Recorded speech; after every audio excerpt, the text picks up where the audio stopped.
அபிஷியலா தேர்தல் அறிக்கை அறிவிக்காம பிரச்சாரத்துல நின்றுட்டு நான் இதை பண்ணுவேன் அதை பண்ணுவேன்னு சொல்ற விஜய் அவர்கள் கிட்ட எனக்கு ஒரே ஒரு கேள்வி. இன்னைக்கு நீங்க பேசும்போது கல்யாணம் ஆகிற உங்க தங்கைகளுக்கு 1 பவுன் தங்கமும் ஒரு பட்டு சேலையும் கொடுக்குறேன்னு சொல்லியிருக்கீங்க. நீங்கெல்லாம் எந்த காலத்துலதான் சார் இருக்கீங்க? அப்ப பெண்கள் கல்யாணம் பண்ணா வரதட்சணை கொடுக்கணுமோ?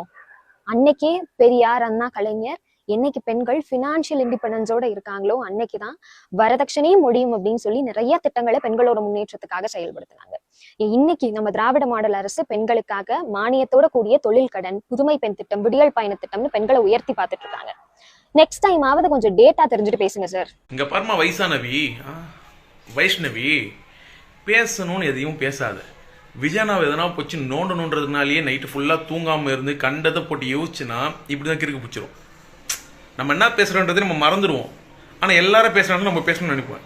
அப்படி இருக்கக்கூடாது. என் அக்கா ஜூலியா பேர் அடிச்சு நவுத்தி ஒரு ட்ராக்ல போகுது. நீ அது கிட்ட கூட வரமாட்ட போலியே. நீ அக்கா ஏதோ ஒன்று பேசணும், அது ஏதோ ஒன்று பேசணும் போயிடுதானே. நீ தப்பா பேசணுங்கிற. உனக்கு என்ன பேசணுன்னே முதல்ல தெரிய மாட்டேங்குது உனக்கு. வரதட்சணை எல்லாம் வந்து இன்னைக்கு யாருமா இன்னைக்கு கேட்குறா? வரதட்சணை சொல்லு. அதை தாண்டி அவர் என்ன சொல்றாரு நீ கேட்டியா? உனக்கு காது சரியா கேட்க மாட்டேன்னு நினைக்கிறேன். எதுனா அடைப்பு கிடப்பு இருக்கும்னு நினைக்கிறேன்.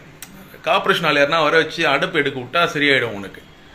என்ன அவரு கல்யாணம் ஆகிற என்னோட தங்கைகளுக்கு 1 பவுன் தங்க நகையும் பட்டு புடவையும் அண்ணன் சீரா, எப்படி அண்ணன் சீரா நான் கொடுப்பேன் அப்படின்னாரு. ஆனா அதை நீ எப்படி கேவலமா மாத்திக்க முடியுமோ அப்படி பண்ண ஆரம்பிச்சிட்ட பத்தியா?